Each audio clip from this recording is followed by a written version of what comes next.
Hi everyone and welcome to lesson number 9. My name is Michael Geddes. If you would please like this video and subscribe to my channel, I would really appreciate that. This allows me to be able to continue these complimentary lessons. This week I'm going to show you 4 very important chords. These 4 chords you'll probably end up playing more than any other chords. They are the G major chord, C major chord, A minor, and D7 chords. Then I'm going to go back and finish what we started in lesson number 6 when I taught you how to play the spider walk with your left hand, walking it up the fretboard. And I hope you spent quite a bit of time working that exercise with just the left hand alone, because now that you've become proficient in that, hopefully it'll be a lot easier to add the right hand.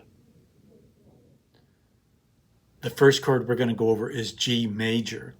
G major is a 6-string strum. You'll strum all 6 strings with this chord. I'm going to show you the more difficult, but I think more beneficial way first, and I'd rather have you starting this way as opposed to the second way I'm going to show you. And I'll tell you the reasons why in just a minute.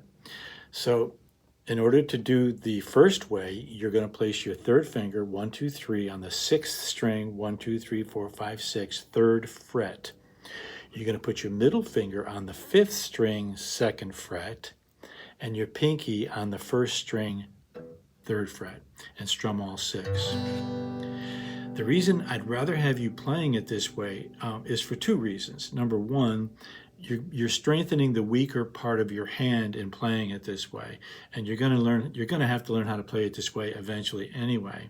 But it also allows you to make the transition from a G chord to a G7 chord a lot easier, and we'll learn the G7 in a future lesson. The second way, which is a little bit easier, especially for children or people with smaller hands, is by putting your first finger on the 5th string, 2nd fret, your middle finger on the 6th string, 3rd fret, and your third finger on the 1st string, 3rd fret. And once again, you'll strum all 6 strings. Pinch it real good.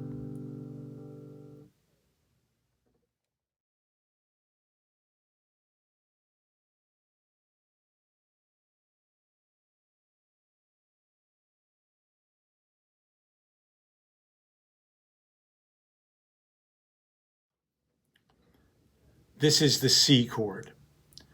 You'll strum 5 strings playing the C chord, and you'll try not to hit the 6th string. But in order to play the C chord, you're going to put your first finger on the 2nd string, 1st fret, your middle finger, 1, 2, 2nd finger on the 4th string, 2nd fret, and your third finger, really stretch it now, and get that third finger on the 5th string, 3rd fret. And this may seem like a real stretch for you, and I know it is. You'll ignore that sooner or later. It'll become very easy. But you're going to leave the 1st string and the 3rd string open on the C chord. Stretch those fingers. Make sure you're getting them as close to the left of the fret as you possibly can. It's really easy to start letting that 3rd finger especially slide to the left a little bit. Keep it snug up against that 3rd fret and the other fingers as well. Keep them snug up against the frets.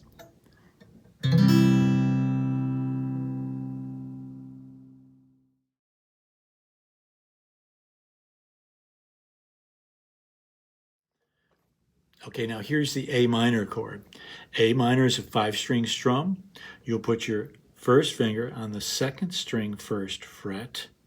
You'll put your middle finger on the 4th string, 2nd fret, and your third finger on the 3rd string, 3rd fret. And you'll strum 5 strings. Get them up as close to the frets as you possibly can. Strum 5 strings, pinch it good, and try not to play the 6th string.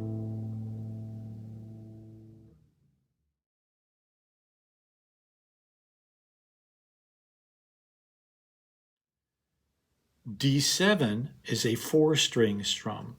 You'll strum strings 1, 2, 3, and 4. Try not to hit the 5th string or the 6th string. You'll put your first finger on the 2nd string, 1st fret, your middle finger or 2nd finger on the 3rd string, 2nd fret, and your third finger on the 1st string, second fret. And you'll notice it forms like a triangle going this way or an arrow going this way.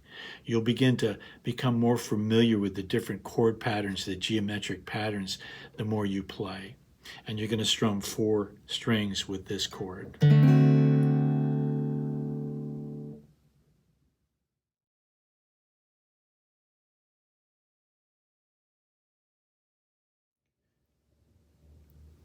So before we add the right hand to the spider walk exercise, let's review the left hand as I introduced it in the 6th lesson. So left hand spider walk alone, we were fretting each finger in each position like this. First finger, second finger, second fret, third fret, third finger, pinky, fourth fret. Taking your fingers off as you go. So you don't want to leave them on like this. You want to take them off as you go. And you want to try to get your fingers just to the left of the fret. You avoid getting in the middle area or on the fret or to the right. Keep your fingers fretting just to the left of the fret. Pinch them good.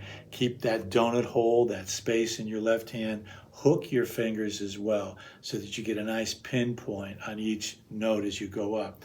Then you're going to move to the second position, or you're going to first finger, second fret. You're going to go up the same way. Then you're going to move your first finger to the third fret and go up the same way. And then you're going to move up to the fourth fret the same way, taking your fingers off, keeping your fingers hooked as you go. And then you're going to do that every fret, first finger, every fret up to the pinky 12th fret. So the last position you'll do in the first finger will be the 9th position, 1, 2, 3, 4, and your pinky will end on the 12th position. Then your exercise was to do that on all 6 strings so that hopefully you got proficient with your left hand with the spider walk exercise, because adding the right hand will become a lot easier now. So now we're going to add the pick to the left hand spider walk exercise. And the best way to start this off is by going back to lesson number 3, I believe, and going through the 8 times, 4 times, 2 times, 1 time single picking exercise that I gave you, which, by the way, you should still be doing every day. Now we're going to add the left hand.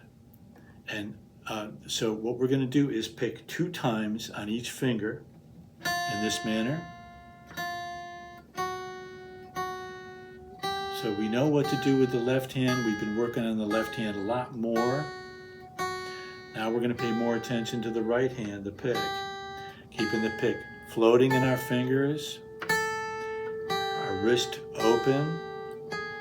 Don't get too tight with the wrist in the right hand.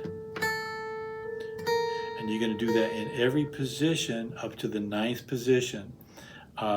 With the first string, you'll end up first finger number 9, 2 times on each fret. Now, we're going to go to the second string, but we're just going to pick 1 time on each finger. Slow down as you complicate.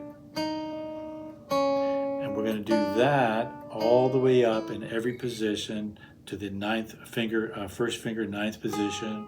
Oh, sorry, just 1 time. If you want to keep doing 2, that's fine as well. And then you're going to do the same thing on every string. So the 3rd string would be, I'm going to do this fast, slow down, don't you go this fast. I'm just doing this to demonstrate.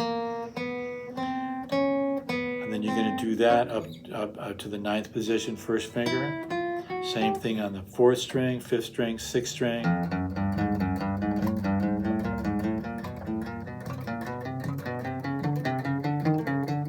But don't go that fast, okay? You'll want to be going at this speed. Okay?